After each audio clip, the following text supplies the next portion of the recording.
So in this case, we have near-cam imaging data, and the first step that's run is the data quality initialization step.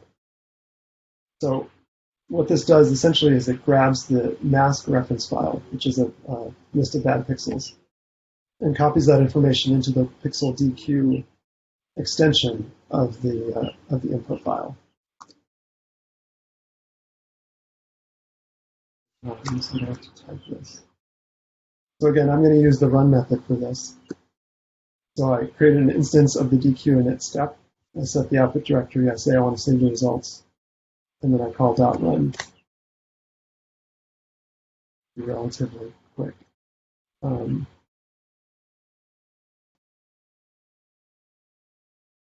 that's copied over now into the pixel DQ extension. And so just to give you an idea of what it looks like here, here is, so DQ flags is part of the JWST package. DQflags.pixel will show you a list of all of the types of bad pixels that are possible with JWST data and their corresponding values. So the pixel DQ array is updated with these values from bad pixel mask reference file. The science data are not changed at all in this step. And what I just wanted to show was, let's see how many pixels are flagged, or how many flags have been added, I should say. So in this case, I'm using NumPy's where function. You could also just use where. And I'm just looking for pixels where the pixel DQ value in the pixel DQ extension are 0, which means a good pixel. And I should say this DQ init here was the output from when we called the step. So this is a data model instance, which is why you can use the .pixel DQ attribute. So here we have 45,500 pixels that have flags of some sort added to them.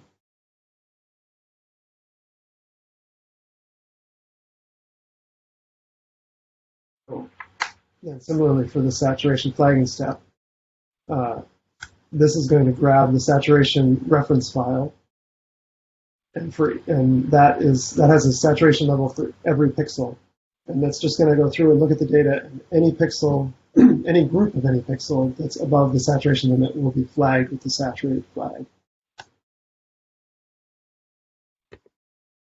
This is another relatively quick step. Show them.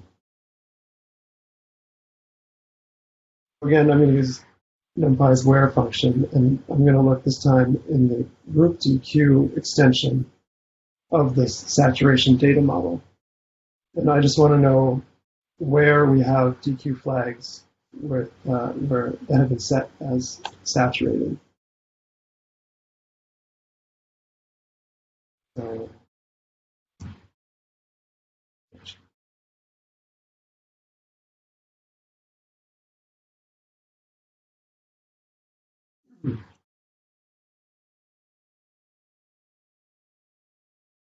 look at this, and we say that we found 350,000 saturated flags. But remember that a pixel can be saturated in more than one group, so that doesn't necessarily mean that there are that many pixels that are saturated.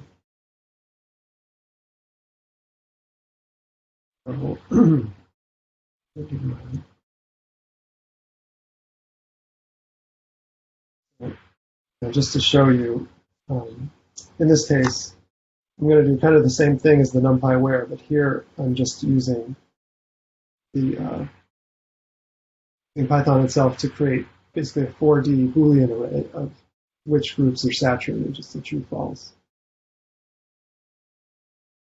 I'm doing that so that I can then the sum along the first axis, I can basically collapse this into a 2D map that lists for every pixel the number of saturated groups.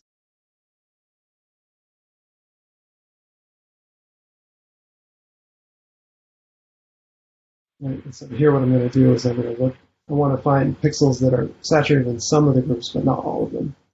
So I'm looking in this 2D saturated map. I want pixels that are saturated in at least one, but less than all of the groups.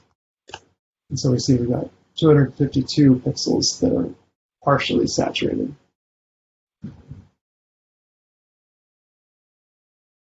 So what we'll do here is let's just choose one of these 252 pixels.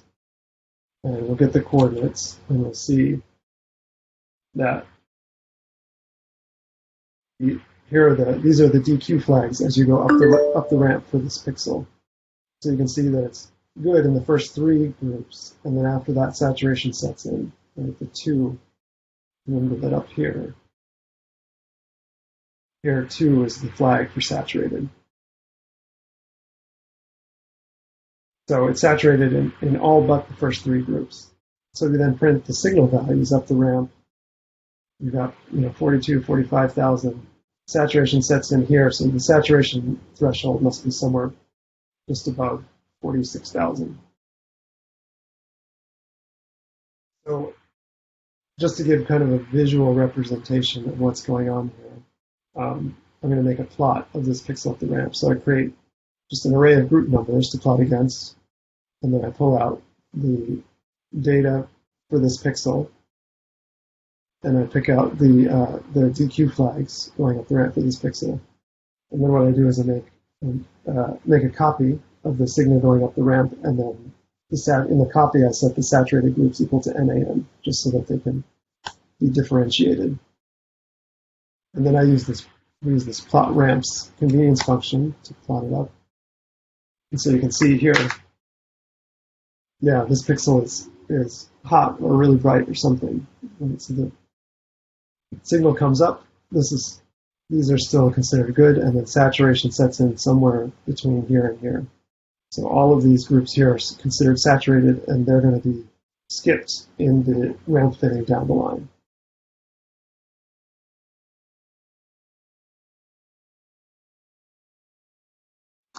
So this one opens the saturation reference file and just subtracts it from every group of every integration. And so once again, it's the same pattern as the other steps. We create an instance, set parameters, and then use the run method.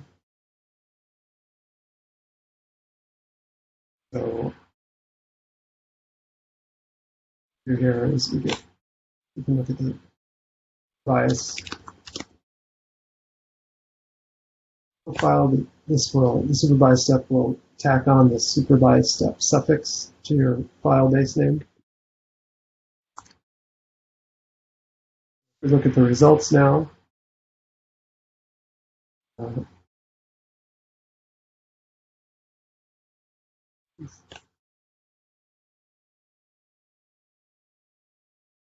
Yes, okay, right. So I just grabbed the first group just to show that it's still full frame.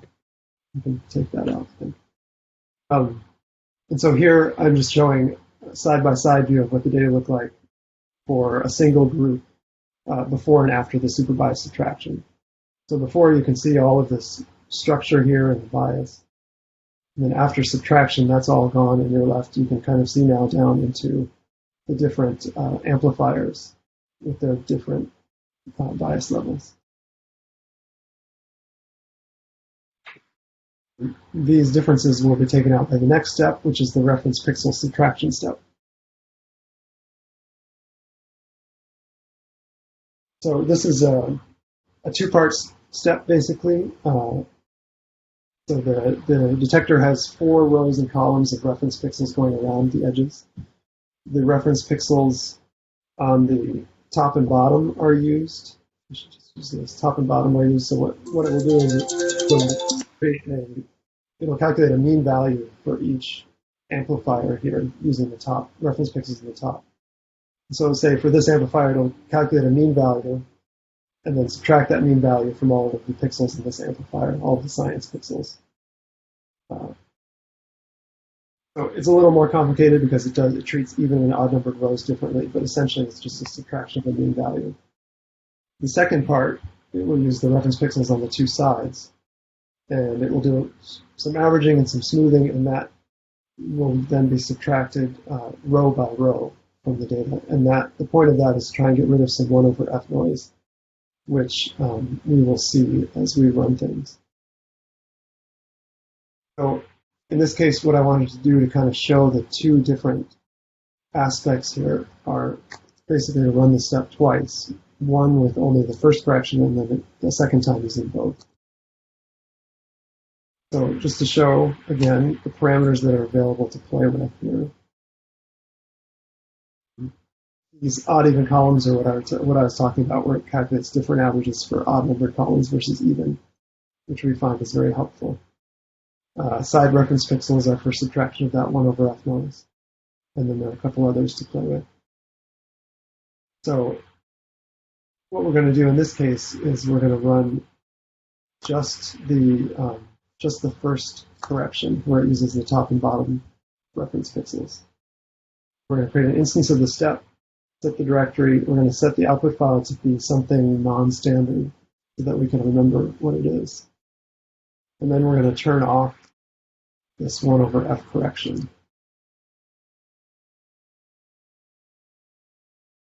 setting side ref pixels to false. Then we do the run method.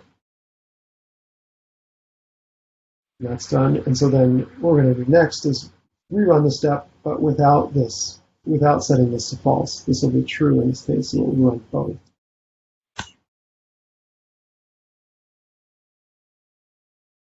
Runs. Right. And so I also, in this case, had an example for how to call this using the call and strun methods. I think I'm going to skip over that today just to save a little bit of time. But it's the same way. I've got raw cells here that you can convert to code and run if you want to test it out. Once we look at some of these results here, we'll be able to see this 1 over F noise, which I think will make it a little more clear. Okay, so we're going to skip over this stuff today. We've got the reference pixel output file. This is the standard one from running the false correction, and that you have a refpic step suffix. Let's just plot. This is a plot of side by side before the correction and after the complete two-step correction. And what I've done here is I've zoomed in on the top of the detector. Just we're looking at just 20 columns across. And so here you can see for the reference pixel subtraction, we're within a single amplifier.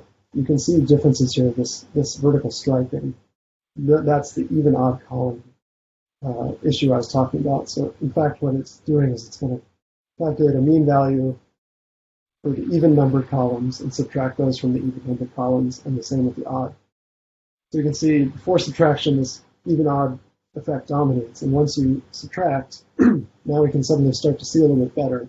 These are actually the reference pixels, these 4 rows. And these are the science pixels, and you can start to see a little bit more of the background of what's going on. So then just to look at a difference image of what was actually subtracted, you can see it's completely this the even odd differences dominate.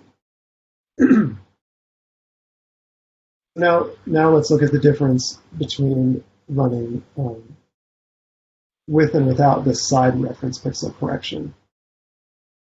So in this case, we did just the top bottom correction, but not the sides. And you can see here, it's a little bit hard to see, but there's some horizontal striping going on.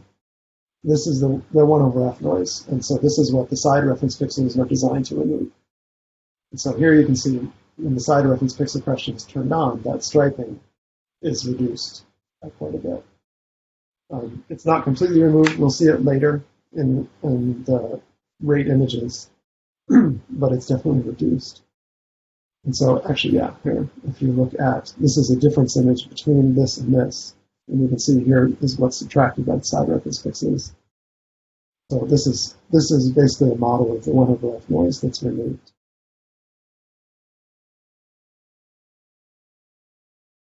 Moving on, the next step is the linearity correction step. And so this is going to, the pixel response in these detectors is inherently nonlinear. And so it becomes more and more nonlinear as you get higher up in the closer to full well. So this step is designed to remove that nonlinearity and give you nice linear ramps. Same as before, we instantiate the step, set the parameters, and run it.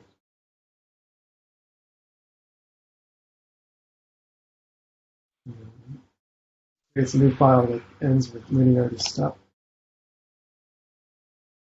So let's here look at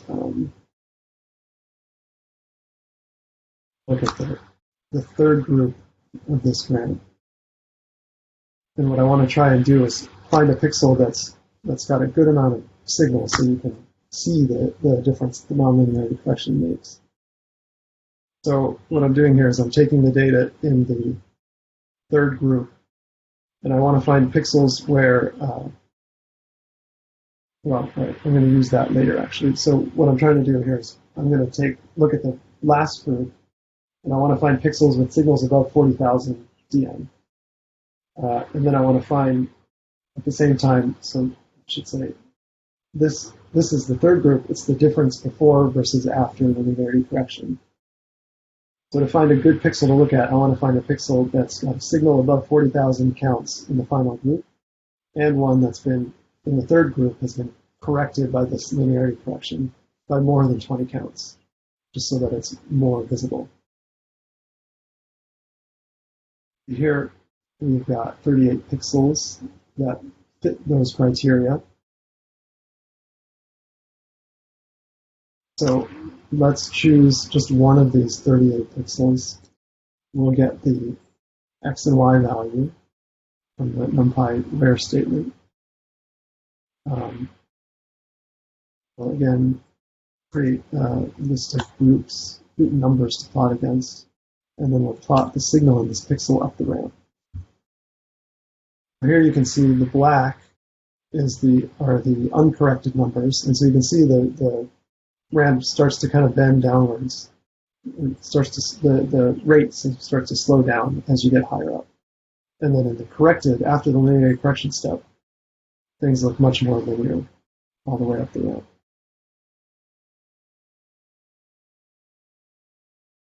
So the next step is the persistent subtraction step. And so in this case, what well, let's list the parameters first that are available. There are actually quite a few. So we're going to use this input traps filled, and we're going to supply that file that we downloaded. There are a couple other parameters that can be played with.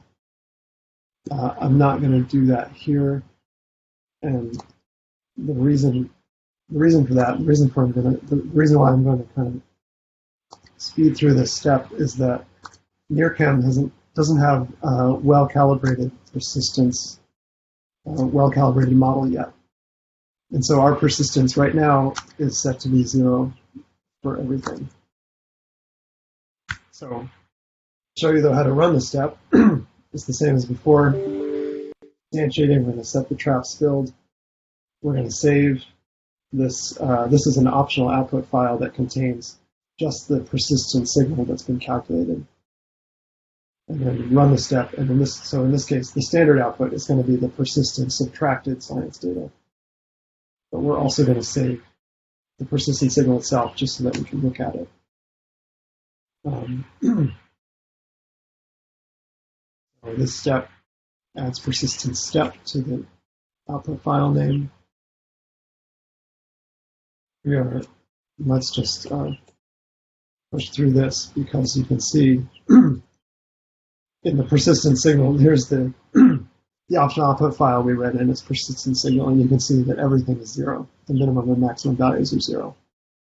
And that's because of the way NearChem is set up at the moment.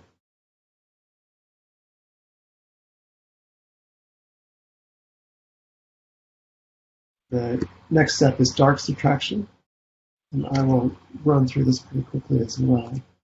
So in this case, the dark current subtraction, or the dark current reference file is retrieved from CRDS and subtracted group for group, pixel for pixel from the science data. And I will point out that this is probably the longest running step, or one of the longest running steps in JWebDetector1, usually, just because these dark current reference values are so large.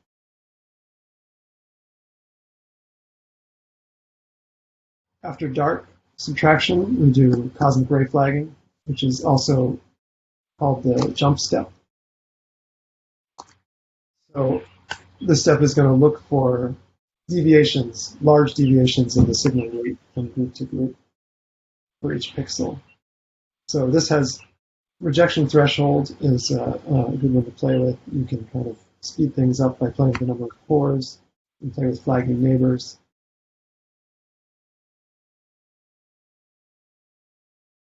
Here I'll set this up to run.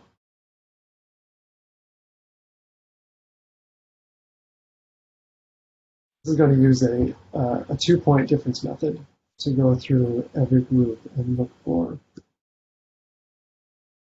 And then, so just to kind of give an idea, so what happens here when it finds a jump, it's going to flag it in the group TQ extension of the data model. So what I want to do here is just kind of give an idea for how many flags have been added and how many pixels are affected.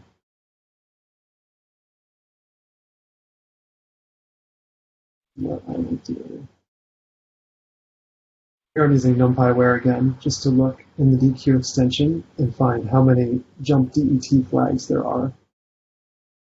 Then I'm going to go, it's a little kind of redundant, but I'm going to make a 4D map, Boolean map of which groups have a jump flag and which don't. I'll collapse it down into a 2D map showing the number of flag jumps for each pixel. And then we'll look at how many there are. So you can see it found just about 75,000 jump flags, but there are many pixels that have more than one, so there are actually only 46,000 pixels or so that have at least one jump.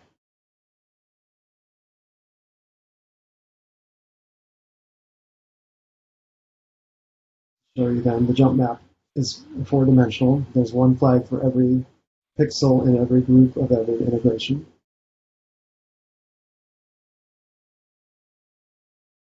Like some group numbers to plot against. So what we're going to do here is just choose, again, randomly one of these pixels that have some jump flags added. And we'll get the XY value, and then we'll get the signal value up the ramp.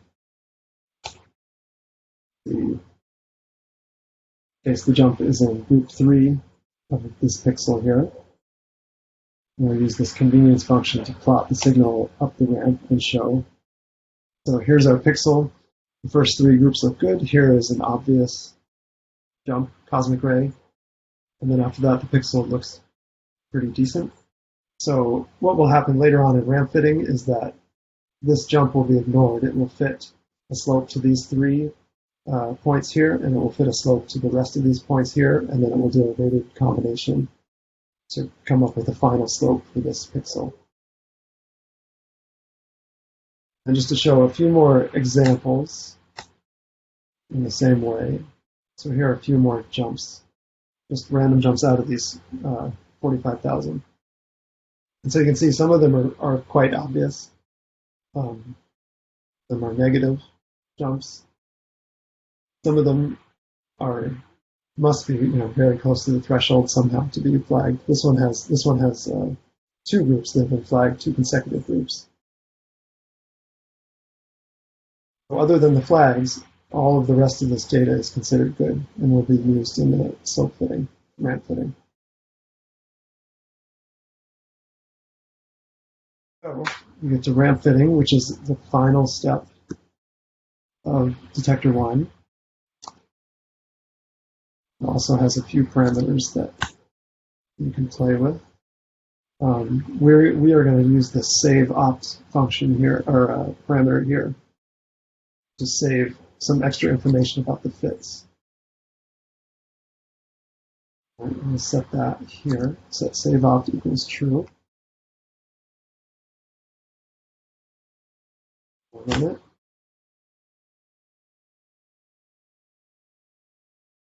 And so this save opt file, this extra file that's being saved, is going to contain, it's basically the intercepts from the best fit models. And so we'll use that down below to kind of reconstruct some lines to overplot on some of these pixels. So this, and I should also mention, so up till now, all of the steps would output an instance of a data model that you can play with. The ramp fit step is a little different. It actually outputs 2 data models as a tuple. And if you say save the results, it saves them in 2 different files. There's one that's got, one is 0 ramp fit step, and one is 1 _ ramp fit step. And so the difference here is that the one with the 0, if you have multiple integrations within your exposure, this file with the 0 in it is going to contain the mean slope. It's going to take the mean across all the integrations and leave you with a single 2K by 2K image of mean slope values. This file with the 1 is going to keep the individual slope images for the individual integrations. And so in our case here, we're using our test data has only a single integration. So the 2 files are very similar. They're almost identical. And so just to show you, the ramp fit output is a tuple, and it's a tuple with 2 elements in each one of those. The first is an image model because that's the mean. The slopes have been averaged down to a single image. And then the second is a cube model because you have a 3D array of slope values. Integration.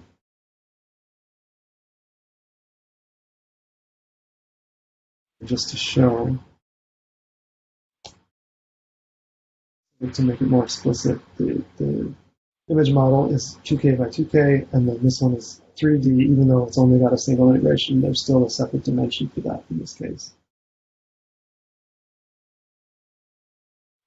And of course, if you look at the data, in this case where there's only one integration, the data is the same in the 2 different data models. Right, so we're just looking at a single pixel in both, and it's the same value. Now that we have slopes, the units are now different. So I'm going to look in the metadata of this data model, and I'm going to look at the B unit data keyword, and you can see we're now in dm per second. So the last thing I want to do here is open up this optional output file that I'm just going to use AstroPi. So looking at this optional file, you can see it contains a whole bunch of stuff. What I'm interested in this case, so I should point out there are the variances for the different terms. There is a copy of the slope. What I'm interested in here in this case is this y-intercept extension. I want to use those values from the line fitting. You can see the y-intercept is 2K by 2K. It's got 4 frames to it. The last 3 frames are zeros. So what I want to do is just grab the first frame of that 3D array.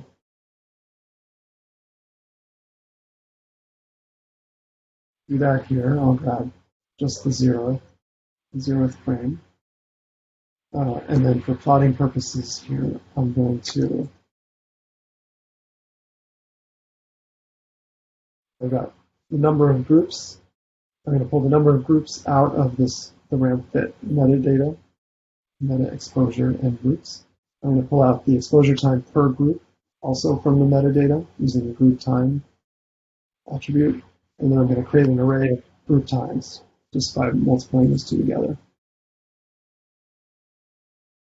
Now that I have a list of exposure times associated with each group, and I've got the rates from the ramp fit output, and I've got the intercepts, I can now reconstruct nice flat, the best fit lines for each pixel. So that's what we're going to do here. I'm just going to take the same pixel that we plotted up above for the jump step, and reconstruct the ramp for it. And I'm going to do the same also for that tile, for those 9 tiles that we looked at. The single pixel, here we are again with the jump. And this blue now is the reconstructed best fit slope. So if you kind of in your head think about, it fit a slope to these 3 and it fit another slope to this, and then it's a weighted combination to arrive at this final slope. That looks about right. Similarly, for these 9, you can see that here's a good obvious one. It gets the slope right by ignoring this. It's ignoring this jump here. So those are your slopes, and so that is the main output from Detector1, from the ramp fitting step, and also from Detector1. And that's just will be the same one that we saw above when we ran the whole pipeline. We'll just look at the ramp fit image. And so one thing I wanted to point out here is you see this little sprinkling of these dark points. Turns out that these points have a value of 0, have slopes of 0.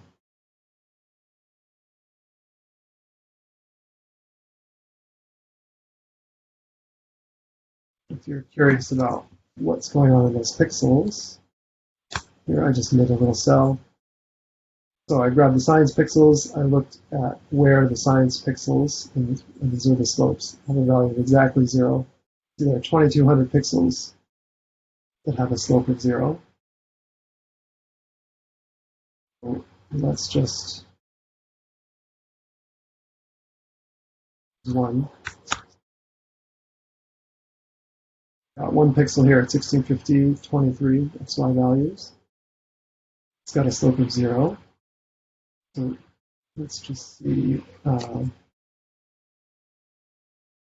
a sanity check that the slope is 0. You can go back now to the linearity, the output of the linearity step, the linearity data model, and we can print the data for that pixel, and that seems to look pretty reasonable. So let's print the DQ array for that pixel, and we see all groups are flagged with 2. If you remember, 2 is the flag for saturation, which reminds you how to check this DQ flags.pixel. So 2 is saturated. So this pixel has a slope of 0 because it's saturated in every group up the ramp.